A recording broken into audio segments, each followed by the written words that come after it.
Hey guys, welcome to another commentary done by Diggity. This is going to be the second set between SKT and Samsung Oz Pro League Finals. Hyuk versus Jaedong on Outsider. Sorry for not getting to this sooner. This is the only set I know of that doesn't have the final livecast audio.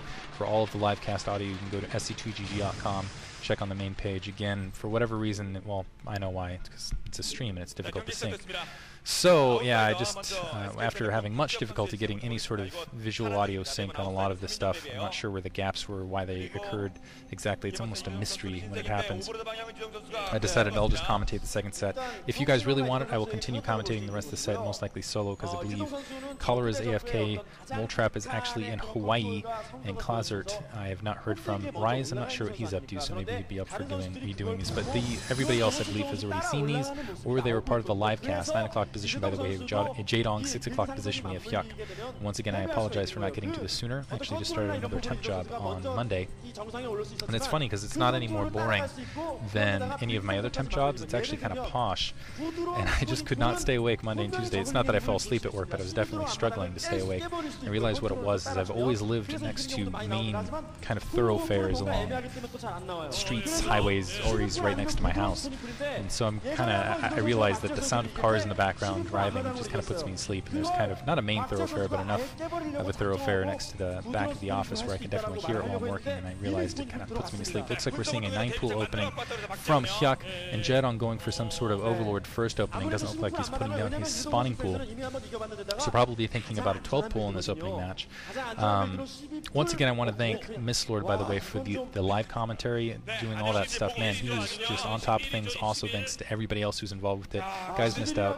BlizzCon coming up, and hopefully you'll see you guys. And Jaedong going with a 12 hatch, and this is going to be absolutely disastrous. It's kind of crazy going with a 12 hatch.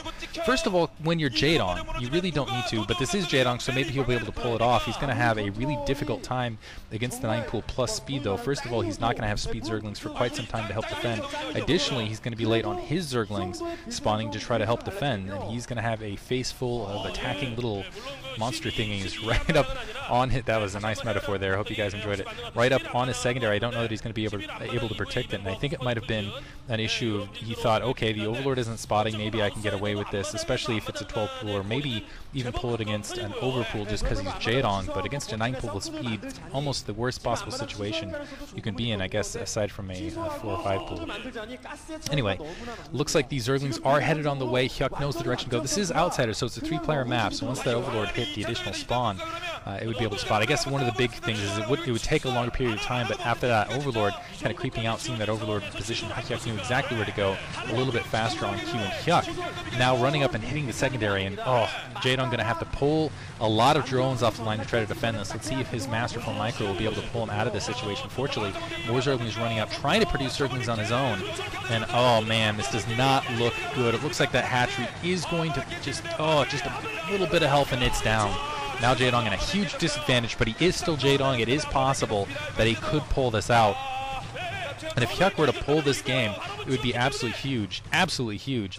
I think this might be one of those, and more Zerglings coming out. Hyuk still has a much larger force, but that is going to push the rest of those Zerglings off. Unfortunately, because Jaedong went for that 12-hatch build and he wasn't mining gas for such a long time, Hyuk is going to end up with more Mutalisks in the air much faster. As long as he can cling to that Mutalisk bleed, he's going to end up in a great position against Jaedong. Jaedong's going to need to put down an Evolution Chamber, really, to try to compensate with this. And I like that maneuver by Hyuk, putting down a something colony, because Jaedong needs to win it on the ground. He needs to just throw as many Zerglings as possible to try to hurt Hyuk's economy. And it looks like a lot of Zerglings dying before they even get up the ramp. So Jaedong in a very difficult position indeed. Let's see if the Master Zerg can pull it off. And I think there was a little bit of... First of all, I don't know why Jaedong decided to go with the 12 hatch. I think he was just overthinking it a little bit. He was thinking, okay, 9 pool, not the best build on this map, because you do have that third spawn, where it's kind of that upper right-hand corner. So you can't really spot to see where to send your Zerglings, so that you end up with that delay. And against a 12 pool, it's very easy to defend, things like that. So 12 pool tends to be the optimal build on this map. So I'm going to try to outdo Hyuk by going for a 12 hatch, just because I assume that's what he's going to do. And unfortunately, just did not pay off. just disastrous. I usually feel like if you're going to go with a 12 hatch, you got to do it on a 4-player map, ZVZ, because yeah, you got to hope that you spawn cross positions. Jaedong is in an extremely unfortunate position, but this is Hyuk as well. Don't forget, it's Jaedong, but it's also Hyuk, and Hyuk is known for losing huge leads. And it looks like that drone just kind of hanging out in there, not sure what the idle drone, that just kind of shows it's kind of the mental, I guess, shakenness of Jaedong, feeling a little bit mortal here, perhaps. It looks finally putting down a Sun colony a creep colony to produce that spore colony in his lines. Two creep colonies that he's going to need. It looks like at the secondary going to plant one as well. I think it would suit him better a little bit further south to try to cover that gas a little bit better, because critically, if he's going to get back in this game, he needs to be harvesting 2 gas, and that's the only way he's going to do it. So Zergling's getting picked off from 3 out in the open field. And then, I think that might have been intentional bait, maybe to give him some time to get that something colony up, or keep doing that spore colony up. Secondary now being placed from Hyuk, and Hyuk in a great position, getting some free hits against this spore colony at the secondary. And unfortunately, Hyuk, I still think he is decent Mutalisk micro, so he should be able to just keep pegging away at that second gas, and Jaedong's going to have, and still not mining gas, he's going to have a lot of difficulty maintaining position here. And let's see if Jaedong can maybe use some superior maneuvering with his own Zerglings. Hyuk, though, can just go into straight defensive mode. I think it even might be worthwhile to just put a single, take a drone, make a stunt colony at a secondary so he doesn't have to worry about Zerglings there as well, and then just pump straight Mutalisks, because the single Zergling might be worth the exchange. He doesn't need it, but just in case, that way he can move out a little bit sooner with the Mutalisks. He knows he's not going to get overwhelmed. He can bring the Mutalisks back. Should there be if he was caught off guard in some regard, looks like that layer being put up, and Hyuk once again still in defensive position. He's kind of wandering out to maybe pick off a couple with that Mutalisk towards the north. Zergling's kind of scattered up there, but yeah, you never know. Hyuk might just wait too long. He might run headlong into the spore colonies without enough defense. I guess it's best to just play defensive at this stage anyway, because he's not going to, he's just going to be absorbing attacks anyway and building up his Mutalisk force enough to try to power down those spore colonies.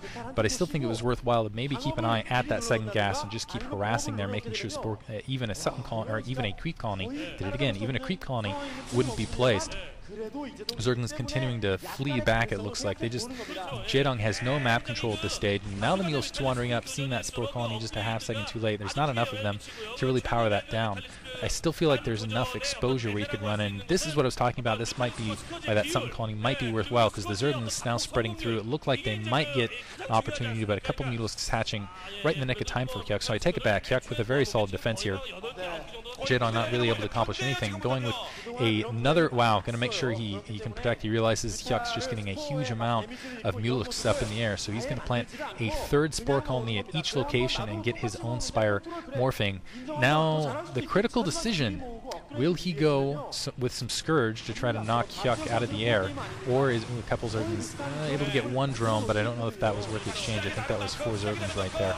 Well, that spore colony is going to get powered down at that northern edge, and it looks like 2 drones get killed along the way, and that secondary just getting drained of the drones. And another creep colony being placed, but I don't think it's going to be up in time, and still no second gas for Jaedong, and if he's going to go 2 hatch and catch up, that's really what he needed. Hyuk actually looking very calm and in control of this match. The drones running for their lives out the front door, and continuing to die. And I believe with that, Hyuk has managed to just put the death grip around Jaedong's neck. Jaedong just looks panicked, actually, right here. And he is able to manage to flood a couple Zerglings in the main, but some additional Mutalisks that are in play are right there to take this out. I don't think he can inflict enough damage to really catch up in this. Able to get, it looks like 1, maybe 2. He might even get 3 drones, so he's able to get at least 3 drones, but that's not going to make up for all the drones he lost to the secondary. And Hyuk has his own economy running. Right now, probably going to expect Scourge, and unless, well, it's theoretically possible that Hyuk just drops his mouse, he gets sticky on the bottom and just no longer operates. But even if he does manage to hit with all those Scourge, there's just so many Mutalisks in the air, I don't think it makes a difference. He could take all 4, he could take 4 out here, and Hyuk's still going to have more Mutalisks coming.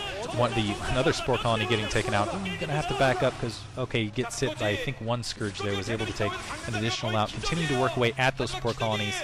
Pretty nice micromanagement there, didn't end up taking any additional hits, but still just kind of sitting, it looks like, in spore fire a little bit.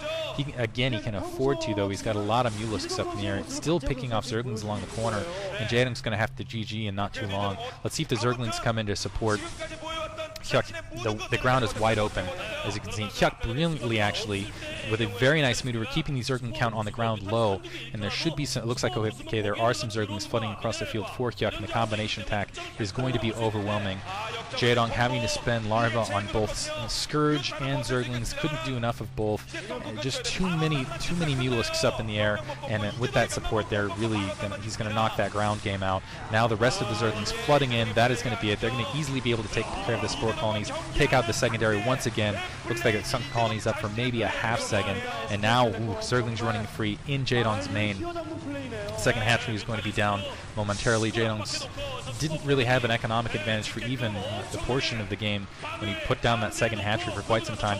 Looked like he might be able to get in it here and there, but Hyuk just maintained dominance throughout this match, which is expected at a Pro League match. So Jaedong actually losing 2 in a row, and one of them is EVZ. When's the last time that's happened? Looking somewhat frustrated with himself. And yeah, we'll see how he's definitely going to be called on for an ace, because he's Oz's best player should it go to ace. So we'll see how this works out. This could be a little bit shaking to Jaedong's confidence. Again, Zerg players tend to play on their confidence alone, and in 2 days, Jaedong's really let his team down overall. So let's see how it works out. The next match coming up, there's GG from Jaedong. The next match coming up is going to be, I believe it is Kanata versus Bako. Honestly, that's a match that Kanata probably in a good position to win. So again, it looks like SKT might be on the brink. Very, very dangerous territory for them. I'm sorry, that Oz might be on the brink. Very, very dangerous territory for them. Hope you guys enjoyed this. Once again, if you feel like listening to the rest of the commentaries solo, let me know. I'll continue to do them, continue to put them up on Vile Attack. Otherwise, the audio from the live cast is up on SC2GG. Thanks for listening.